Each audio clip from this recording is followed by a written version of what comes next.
কুচক্রী মন্ত্রীর হাতে রাজা চন্দ্রকান্ত ও রানী বন্দী হয়ে যায়। রানী ঢকঢক করে ঘটির সব জল খেয়ে ফেলে। যাই হয়ে যাক না কেন মহারাজ, আমরা শুধু ধৈর্য আর সাহস নিয়ে দাঁতে দাঁত কামড়ে টিকে থাকবো। মহারাজ চন্দ্রকান্ত, 10 বছর আগের কথা চিন্তা করে দেখ দেখ আজকে আমার সেই প্রতিশোধ পূর্ণ হয়েছে। সেই হিসাবে আজ তুই কারাগারে 10 বছর আগে সেদিন কি হয়েছিল পারলেও আমি এখনো ভুলতে পারিনি। একের পর এক মানুষ মারা যেতে শুরু করে। আমাদের রাজ্যের মন্ত্রী এখন কোথায় আছে সেনা? মন্ত্রী মশাইয়ের জয় হোক। মন্ত্রী মশাই কি বাড়িতে আছেন?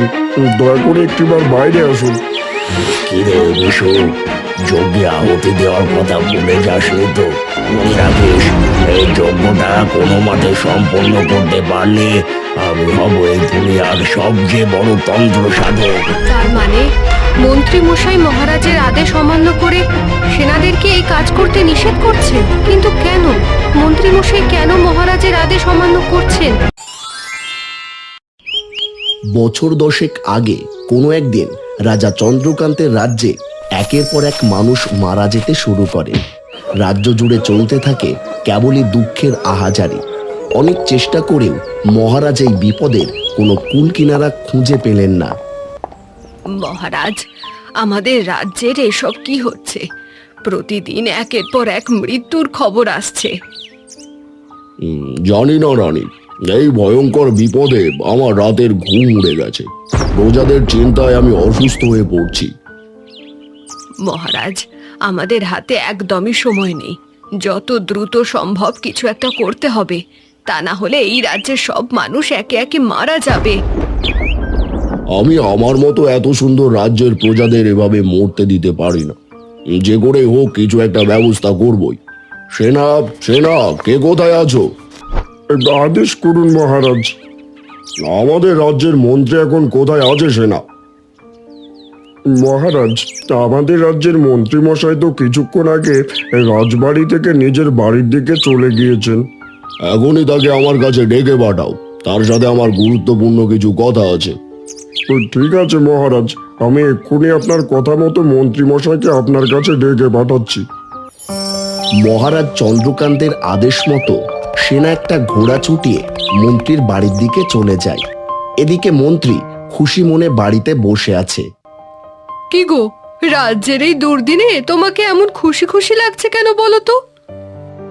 তুমি যে কি বলো না মালতী, খুশির খবর শুনলে সবারই তো খুশি খুশি লাগবে। রাজ্যে একের পর এক মানুষ মারা যাচ্ছে আর তোমার খুশি লাগছে? এই কথা শুনলে মহারাজ তোমার কি হাল করবেন ভেবে দেখেছো? আপাতত তুমি মহারাজের কথা রাখো। যেভাবে রাজ্যের মানুষ মারা যেতে শুরু করেছে, তাতে কয়েকদিনের ভিতর এই রাজ্য ছেড়ে পালাতে বাধ্য হবে। সর্বনাশ! মহারাজ পালিয়ে গেলে তোমার কি হবে? তুমি তো মন্ত্রিত্বের পদ হারিয়ে ফেলবে। আহা, মন্ত্রিত্বের পদ হারিয়ে ফেললে তোর ক্ষতি নেই। মহারাজ চলে গেলে আমি রাজা হয়ে সিংহাসনে বসবো। আমি হব এই রাজ্যের নতুন রাজা, আর তুমি হবে আমার রানী। ও, এতক্ষণে তোমার মতলব বুঝতে পারলাম। বেশ ভালো এক বুদ্ধি করেছো। তোমাকে হাত পুড়িয়ে কিছু করতে হবে না, অথচ কাজের কাজ ঠিকই হয়ে যাবে। এই তো এতক্ষণে আসল কথাটা বুঝতে পেরেছো। ঠিক এই সময় মন্ত্রীর বাড়ির বাইরে একটা ঘোড়ার ডাক ভেসে আসে। সেনা ঘোড়ার পিঠ থেকে নেমে মন্ত্রীকে ডাকাডাকি করতে থাকে। মন্ত্রী মশাইয়ের জয় হোক। এই মন্ত্রী মশাই কি বাড়িতে আছেন? দয়া করে একটিবার বাইরে আসুন। কি হলো সেনা, তুমি এই ভর দুপুর বেলায় এসে ডাকাডাকি করছো কেন? ক্ষমা করবেন মন্ত্রী মশাই, আসলে মহারাজ আপনাকে এক্ষুনি রাজবাড়িতে ডেকে পাঠিয়েছেন। কিন্তু সেনা, আমি তো কিছুক্ষণ আগেই রাজবাড়ি থেকে ফিরে এলাম। এখন এই অসময়ে মহারাজ আমায় ডেকে পাঠিয়েছেন কেন? ক্ষমা করবেন মন্ত্রী মশাই, সে কথা তো আমি সঠিক বলতে পারবো না। আমাকে শুধু মহারাজ আদেশ করেছেন যেন আমি আপনাকে ডেকে পাঠানোর এই খবরটা আপনার কাছে পৌঁছে দিই। ঠিক আছে সেনা, তুমি রাজবাড়িতে ফিরে যাও, আমি এক্ষুনি যাচ্ছি। মন্ত্রীর কথা মতো সেনা আবার ঘোড়া ছুটিয়ে রাজবাড়ির দিকে চলে যায়। এদিকে হঠাৎ করে রাজা মন্ত্রীকে ডেকে পাঠানোয় মন্ত্রী বেশ চিন্তায় পড়ে যায়। এই মাসে তো রাজকোষ থেকে খুব বেশি ধন সম্পত্তি সরায়নি, তার মানে ধন সম্পত্তি নিয়ে মহারাজের কাছে ধরা পড়ার কোনো ভয় নেই। তাহলে এই হঠাৎ করে এই অসময়ে কেন ডেকে পাঠালেন? এইটা বুঝতে পারছো না? রাজ্যে একের পর এক মানুষ মারা যাচ্ছে, হয়তো এই নিয়ে তোমার সাথে পরামর্শ করার জন্যই ডেকে পাঠিয়েছেন। সেটাই হবে হয়তো। আমি কামনা করি যেন তোমার কথাই সত্যি হয়। অন্য কিছু হলে তো আবার বিপদে পড়ে যেতে পারি। কি হবে সেটা তো আর এখানে বসে বুঝতে পারবে না, তাড়াতাড়ি রাজবাড়িতে গিয়ে দেখো। হ্যাঁ, আমি তাহলে রাজবাড়ি থেকে একটু ঘুরে আসি। এদিকে রাজ্যের সাধারণ মানুষ তখন খুবই ভয়াবহ সময় কাটাচ্ছে। একের পর এক মানুষ মারা যাওয়ায় তাদের মনেও মৃত্যু ভয় ঢুকে গেছে। বুঝলে দাদা, বউয়ের সাথে সিদ্ধান্ত নিয়েছি, এই রাজ্যে আজ এক মুহূর্ত থাকবো না। তোমার তো ভাই মোটামুটি বেশ ভালোই টাকা পয়সা আছে, নতুন এক রাজ্যে গিয়ে খেয়ে পড়ে বেঁচে থাকতেও পারবে। কিন্তু আমার অবস্থাটা দেখো, আমি রাজ্য ছেড়ে গেলেও তো না খেয়ে মরতে হবে। দাদা, আমি বলি কি, তুমি বরং আমার কথা শোনো। এই রাজ্যে অজানা অভিশাপে মরে যাওয়ার চেয়ে অন্য রাজ্যে গিয়ে না খেয়ে মারা যাওয়া অনেক ভালো। জানি না ভাই আমি কি করব। তোমার হাতে যখন টাকা আছে তখন তুমি যত দ্রুত সম্ভব এই রাজ্য ছেড়ে পালাও। হ্যাঁ, তুমিও যত দ্রুত সম্ভব কিছু একটা ব্যবস্থা করো, কিন্তু যাই করো না কেন এই রাজ্যে আর থেকো না। এদিকে রাজ্যের একেবারে উত্তর দিকে এক পাহাড়ের চূড়ায় তান্ত্রিক বসবাস করেন। রাত দিন সব সময় সে সেখানে যজ্ঞ করে চলে। তাকে এই কাজে সাহায্য করে বিশু নামে একটা ছেলে। কি রে বিশু, যজ্ঞে আহুতি দেওয়ার কথা ভুলে যাসনি তো? না গুরুদেব, আপনার আদেশ আমার অক্ষরে অক্ষরে মনে আছে। শুধু মনে রাখলে চলবে না, আমার আদেশ তোকে অক্ষরে অক্ষরে পালন করতে হবে। মনে রাখিস, এই যজ্ঞটা কোনো মতে সম্পূর্ণ করতে পারলে আমি হব এই দুনিয়ার সবচেয়ে বড় তন্ত্র সাধক। তখন আমি নিজ হাতে তোকে তন্ত্র সাধনায় শিক্ষিত করব। সত্যি গুরুদেব, সত্যি আপনি আমাকে তন্ত্র শিক্ষা দেবেন? আমিও আপনার মতো তান্ত্রিক হতে পারবো? নিশ্চয়ই পারবি, তুই আমার একমাত্র শিষ্য। আমি তোকে ঠিক আমার মতো করে গড়ে তুলবো। তুই শুধু আমার কথা মতো একটা কিশোরী মেয়েকে অমাবস্যা রাতে আহুতি দেওয়ার জন্য এখানে নিয়ে আসবি, আর তার আগে আমার পোষা ডাইনিকে 1001। আর বলতে হবে না গুরুদেব, আপনার কথা মতো আমি আপনার পোষা ডাইনিকে এই রাজ্যের ওপর লেলিয়ে দিয়েছি। ইতিমধ্যে সে তার কাজ শুরু করে দিয়েছে। শীঘ্রই 1000 মানুষের রক্ত সে পান করে ফেলবে। হ্যাঁ, অমাবস্যা সেই কাঙ্ক্ষিত রাত আসতে মাত্র আর 3টে দিন বাকি। এর ভিতরে কাজগুলো সব সম্পন্ন করে ফেলতে হবে। আপনি কোনো চিন্তা করবেন না গুরুদেব, আমি সব কাজ একদম ঠিকঠাক করে ফেলবো। আমারও তোর ওপর পূর্ণ বিশ্বাস আছে বিশু। যা, তুই এখন গিয়ে কুটিরে বিশ্রাম কর, আমাকে যজ্ঞে বসতে হবে। বিশু হাত জোর করে প্রণাম করে তান্ত্রিকের কথা মতো বিশ্রাম করতে কুটিরের দিকে চলে যায়। এদিকে রাজদরবারে রাজা চন্দ্রকান্ত মুখ ভার করে বসে আছেন। মন্ত্রী অনেকক্ষণ যাবৎ মহারাজের সামনে দাঁড়িয়ে আছে, কিন্তু মহারাজ তার দিকে চোখ তুলেও তাকাচ্ছেন না। মহারাজের জয় হোক। মহারাজ, আপনি আমাকে ডেকে পাঠিয়েছিলেন, গুরুত্বপূর্ণ কিছু কি আলোচনা করবেন? হ্যাঁ মন্ত্রী, আমাদের রাজ্যে প্রতিদিন একের পর এক মানুষ মারা যেতে শুরু করেছে। প্রজাদের চিন্তায় আমার রাতের বেলা ঘুম হয় না। এখন কি করা যায় এই পরামর্শ করতেই তোমাকে ডেকে পাঠানো। হ্যাঁ মহারাজ, রাজ্যের এমন ভয়াবহ দিনে আমারও খুব কষ্ট হচ্ছে, কিন্তু কিভাবে আমাদের রাজ্যের প্রজাদের এই বিপদ থেকে মুক্ত করব সেটাই বুঝে উঠতে পারছি না। তুমি একটা কাজ করো মন্ত্রী, আজকে রাত থেকে গোটা রাজ্যের কোনায় কোনায় সেনা বসিয়ে দাও। সারা রাত জেগে তারা রাজ্যের প্রতিটা ঘরের বাইরে পাহারা দেবে।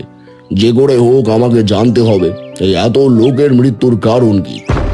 মহারাজ, আমি বলি কি, মানুষের মৃত্যু তো হতেই পারে, এখানে পাহারা বসিয়ে কোনো লাভ হবে বলে আমার মনে হয় না। না মন্ত্রী, এটা স্বাভাবিক কোনো মৃত্যু বলে আমার মনে হয় না।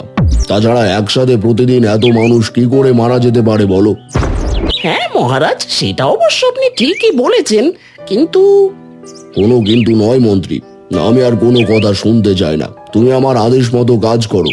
আজকে রাতে সেনারা প্রতিটি ঘরের বাইরে পাহারায় বসবে। যে করে হোক কালকে সকালে এই মৃত্যুর কারণ আমাকে জানতেই হবে। ঠিক আছে মহারাজ, তাই হবে। আমি এক্ষুনি সেনাদেরকে বলে রাজ্যের ঘরে ঘরে পাহারায় বসাচ্ছি। মহারাজের আদেশ মতো মন্ত্রী রাজবাড়ি থেকে বের হয়ে যায়, কিন্তু মহারাজের এই আদেশ তার একটু পছন্দ হলো না। যদি কোনো অপশক্তি এই রাজ্যের মানুষগুলোকে মেরে থাকে, তাহলে তো মহারাজের আদেশ মতো সেনাদের দিয়ে পাহারা বসালেও এই রহস্য উন্মোচন হয়ে যেতে পারে। তখন কিন্তু নিশ্চয়ই মহারাজ কোনো একটা ব্যবস্থা করে এই মানুষগুলোর মৃত্যু আটকাবেন। তখন আবার রাজ্যের অবস্থা শান্ত হয়ে যাবে। না না না না না না, এমন কিছু হতে দেওয়াই যাবে না। রাজ্য শান্ত হয়ে গেলে আমার আর রাজা হওয়া হবে না। যে করেই হোক আমি এই রাজ্যের ভয়াবহ পরিস্থিতি পাল্টাতে দেব না। বেলা গড়িয়ে সন্ধে হয়। মন্ত্রী রাজবাড়ি থেকে কয়েকজন সেনা নিয়ে রাজ্যের ভেতরে চলে যায়। এরপর লোকচক্ষুর একটু আড়ালে গিয়ে মন্ত্রী সেনাদেরকে বলতে থাকে, শোনো তোমরা, এখানে তোমাদের কি জন্য নিয়ে এসেছি সেটা তো তোমরা ভালো করেই বুঝতে পেরেছো। হ্যাঁ মন্ত্রী মশাই, মহারাজ আমাদের রাজ্যের প্রতিটা ঘরে ঘরে রাতে পাহারা দিতে বলেছেন। আপনি আমাদের এই কাজটি করার জন্য এখানে নিয়ে এসেছেন। এই কাজ করার জন্য মহারাজ তোমাদের আদেশ করেছেন ঠিকই, কিন্তু তোমরা এই কাজটি করবে না। কিন্তু মন্ত্রী মশাই, কোনো কিন্তু নয়। আমি যখন তোমাদেরকে নিষেধ করেছি তখন তোমরা এই কাজ করবে না, আর যদি করো তাহলে এর পরিণতি কিন্তু খুবই খারাপ হয়ে যাবে। রাজবাড়ির দাসী রেখা প্রতিদিন সন্ধ্যায় ফুলকুড়ি নিয়ে রাজবাড়িতে যেত। রাজবাড়িতে ফেরার সময় হঠাৎ করে সে মন্ত্রী আর সেনাদের এই কথোপকথন শুনে ফেলে। তার মানে মন্ত্রী মশাই মহারাজের আদেশ অমান্য করে সেনাদেরকে এই কাজ করতে নিষেধ করছেন। কিন্তু কেন? মন্ত্রী মশাই কেন মহারাজের আদেশ অমান্য করছেন? এর পেছনে ওনার কি উদ্দেশ্য আছে? আমাকে জানতেই হবে। মন্ত্রী মশাই, দয়া করে আমাদের কোনো ক্ষতি করবেন না। আপনি যেমনটা বলবেন আমরা ঠিক তেমনটাই করব। এই তো পথে এসেছিস। শোন, আজকে যেভাবেই হোক তোরা অন্য কোথাও রাত কাটা, যাতে মহারাজ বুঝতে না পারেন তোরা পাহারা দিসনি। ঠিক আছে মন্ত্রী মশাই, তাহলে রাজ্যের বাইরে কোথাও আমরা একটা রাত কাটিয়ে দেবো। তারপর সকালবেলা রাজবাড়িতে ফিরে যাব। হ্যাঁ, তখন যা বলার আমি তা মহারাজকে বলবো। এই বলে মন্ত্রী সেনাদেরকে নিয়ে ওখান থেকে চলে যায়। এদিকে অন্ধকার ঝোপের আড়ালে ওইভাবেই বসে থাকে দাসী রেখা। ধুর, মন্ত্রী মশাইয়ের ষড়যন্ত্রের কিছুই তো বুঝতে পারলাম না। আজকের মতো বরং রাজবাড়িতে ফিরে যাই। কাল মহারাজের কাছে বিষয়টা তুলতে হবে। এরপর দাসী রেখা রাজবাড়িতে ফিরে যায়। কি হতে যাচ্ছে এরপর? মন্ত্রী ষড়যন্ত্র কি সত্যিই সফল হবে, নাকি দাসী রেখা এই ষড়যন্ত্র নস্যাৎ করে দেবে? এই সকল প্রশ্নের উত্তর জানা যাবে গল্পের পরবর্তী পর্বে। আগামী পর্ব সবার আগে পেতে আমাদের চ্যানেলটি এখনই সাবস্ক্রাইব করে রাখুন।